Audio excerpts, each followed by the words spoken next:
All right, this is a little recap on, been calling it the railroad project. It's the old railroad line up here in Pickens that we've done a fair amount of work on.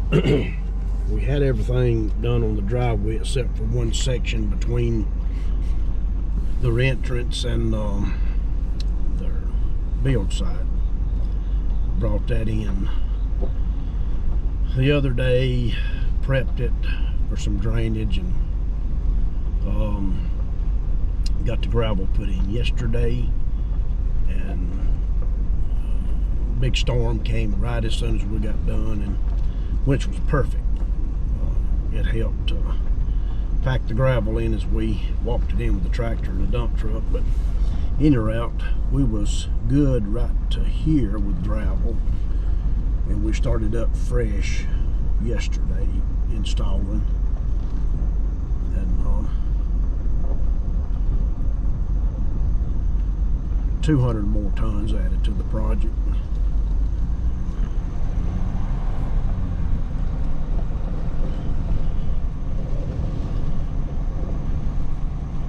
Got our water pitch to the left here.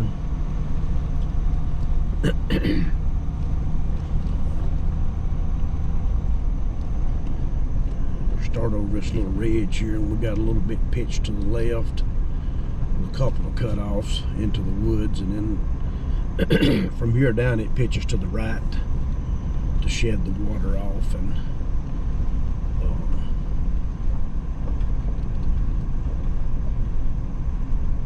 but we fixed to start on something else.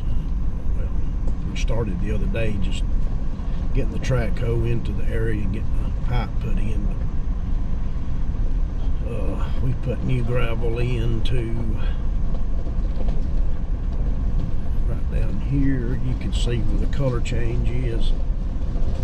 Now it's gravel all the way into the project. We stop right here. Down here we got another little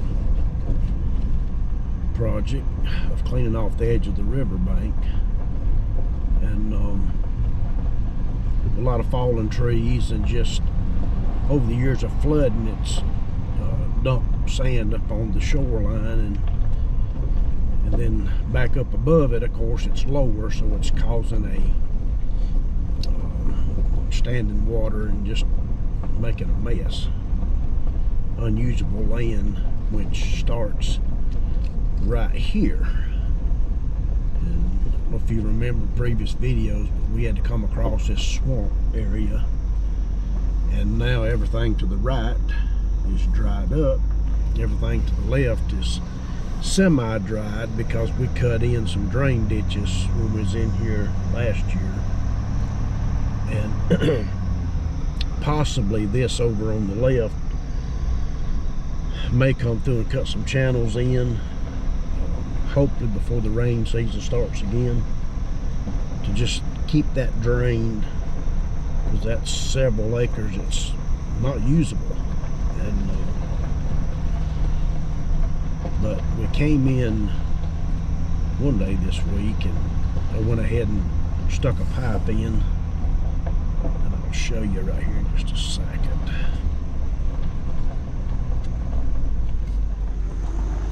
Let's jump out and take a look at this.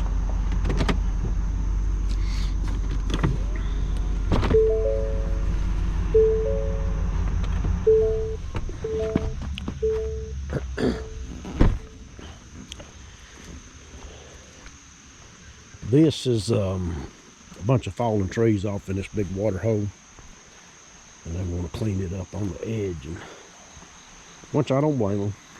Didn't mind, I'd clean it up too. But this area right in here is high. Let me get through the brush here.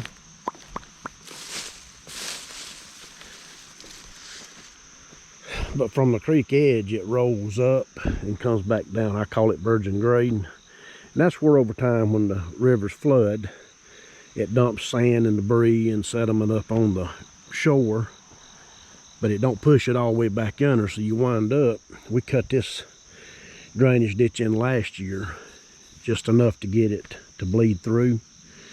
Then of course we installed our 15-inch pipe here, and this is a little wet from yesterday. And of course it dumps out there somewhere. There. And what this is going to do is, when this fills back up with water again, if we can get drainage ditches cut in, it'll let the water drain out of this area. And when I start pawing out well, most of these are trash except for that poplar tree, so all that mess will come out. And when we do this and get some drainage ditches cut in back here and funnel to this point, that way if they want to, they can drive through here and they don't have to cross a ditch. Originally they was trying to drain it. You might see right down there is a ditch, and somebody was trying, but you really got to go way back up in yonder to get it started. And hog tracks everywhere. But this is the project we'll probably be working at next few days, is just trying to get these cluster of trees gone. And probably right back over in yonder we'll make a brush stockpile. And then whatever we disturb, I'm going to try to raise this up a little bit, sort of give it a place for drainage so you can drive in here and it stay dry. But this is sort of the plans for today. And we'll get started and see what we'll come up with. Get you a little more video, maybe throwing some trees here and dragging out of the river and stuff here in a little bit.